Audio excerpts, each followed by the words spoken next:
Film Sooryavansham 1999 में बनी एक सुपरहिट फिल्म थी।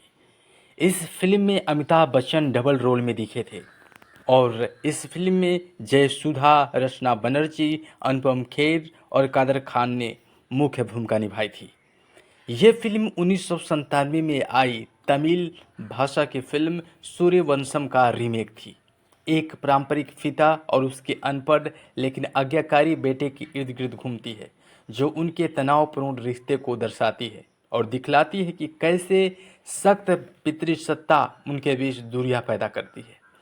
फिल्म सूर्यवंशम की कहानी लिखी विक्रमन ने और इस फिल्म का छायांकन किया एस गोपाल रेड्डी ने और फिल्म सूर्यवंशम का संपादित किया गौतम राजू ने। फिल्म सूर्यवंशम में संगीत दिया अनु मलिक ने और फिल्म के सारे गीत लिखे समीर ने। यह फिल्म 21 मई 1999 को बनी और 220 मिनट की अवधि की यह फिल्म थी। यह फिल्म 7 करोड़ की बजट में बनी और इसने बॉक्स ऑफिस पर 12 करोड़ 65 लाख की कमाई की। इस फिल्म की ज़्यादातर शूटिंग हुआ हैदराबाद, गुजरात और राजस्थान और श्रीलंका में हुआ। और इस फिल्म की अब हम कहानी की बात करते हैं। सूर्यवंशम परिवार के मुखिया ठाकुर भानु प्रताप सिंह भरतपुर के गांव के सम्मानित सरपंच हैं। भानु प्रताप ने केवल भरतपुर के लोगों के लिए बल्कि 18 पड़ोसी गांवों के लोगों के लिए भी महान सेवा की है। वो अपनी पत्नी शारदा और अपने 3 बेटों करण, वरुण और हीरा के साथ एक हवेली में रहते हैं। सबसे छोटा बेटा हीरा अपनी अशिक्षा के कारण नौकरों की तरह रहता है। भानु प्रताप से नफरत करते हुए हीरा को पारिवारिक मामलों में शामिल होने से मना किया जाता है और वो केवल नीच कार्य करता है। बहुत बुरा व्यवहार होने के बावजूद हीरा अपने पिता से बिना शर्त प्यार करता है।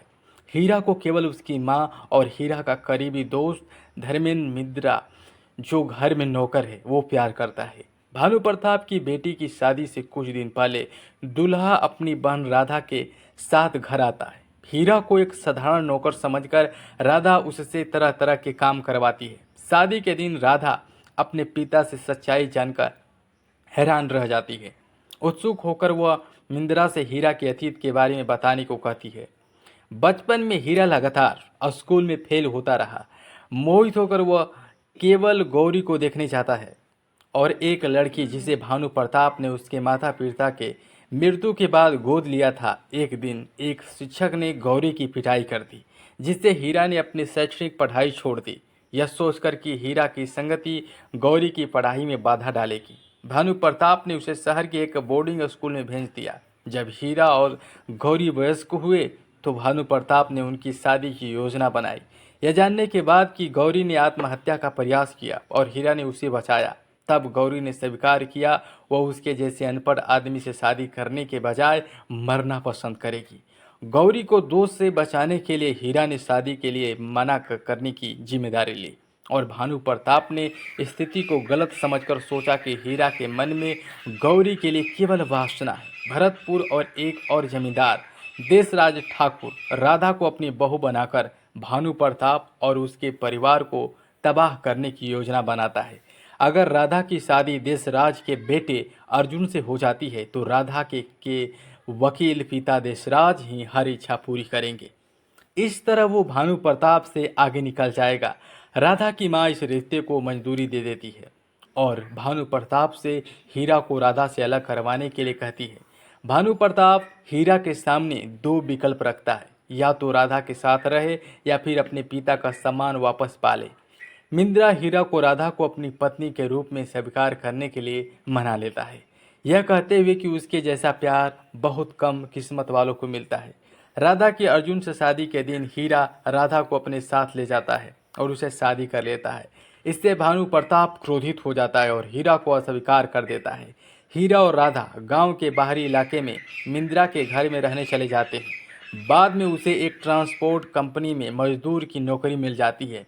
राधा अंततः हीरा को अपनी व्यवसाय शुरू करने के लिए प्रोत्साहित करती है। अपने चाचा रणजीत के से उधार मिले पैसों से हीरा अपने पिता के नाम पर एक ट्रांसपोर्ट कंपनी स्थापित करता है। जल्द हीरा एक अमीर और सम्मानित व्यक्ति बन जाता है, जबकि राधा यूपीएससी परीक्षा पास कर लेती है और आईएएस अधिकारी के रूप में जिला कलेक्टर के रूप में नियुक्त होती है। दंपति का एक बेटा भी है जिसका नाम हीरा के पिता के नाम पर रखा गया है, उपनाम सोनू भानु प्रताप। यह जानते हुए भी कि हीरा और उसका परिवार सामाजिक स्तर पर ऊपर उठ चुके हैं, उनसे नफरत करना जारी रखता है। हीरा गरीबों के लिए एक अस्पताल स्थापित करने और अपने पिता के सपने को पूरा करता है। उसके उद्घाटन के दौरान हीरा सार्वजनिक रूप से अपनी सफलता का श्रेय अपने पिता को देता है।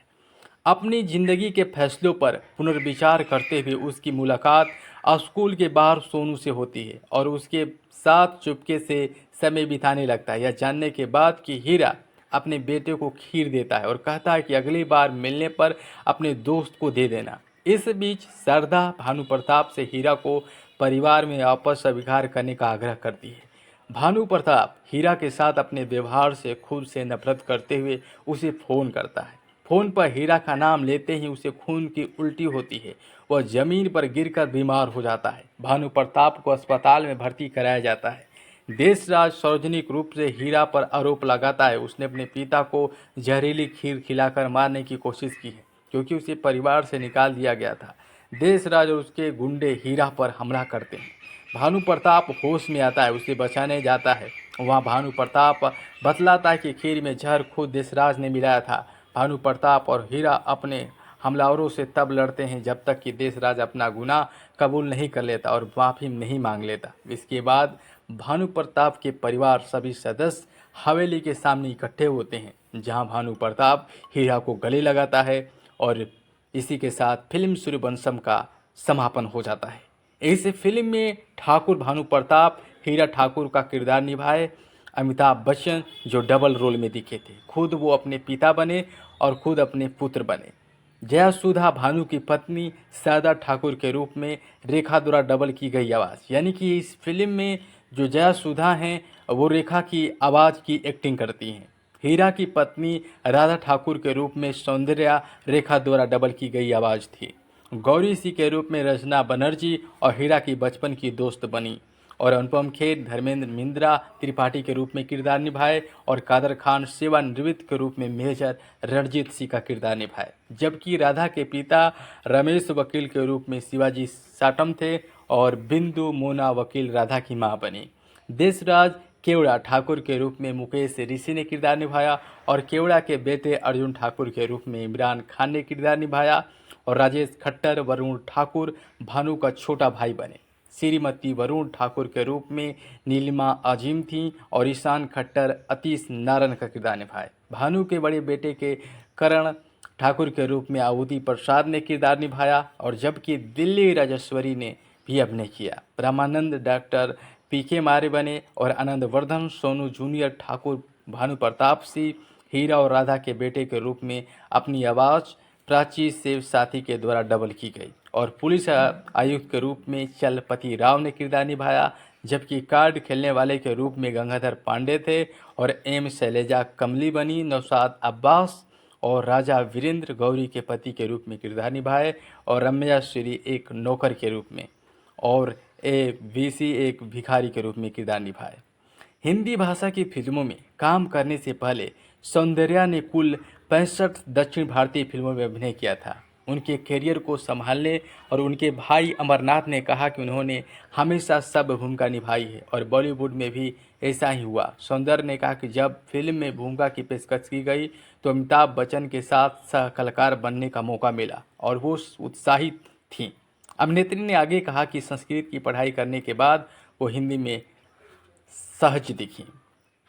इस फिल्म की हम गीत संगीत की बात करें तो फिल्म में संगीत दिया अनु मलिक ने और फिल्म के गानों को लिखा समीर ने। इस फिल्म में कुमार सानू, सोनू निगम, जसविंदर नरूला, अमिताभ बच्चन और चोरी चोरी से और अनुराधा पौडवाल ने गाया।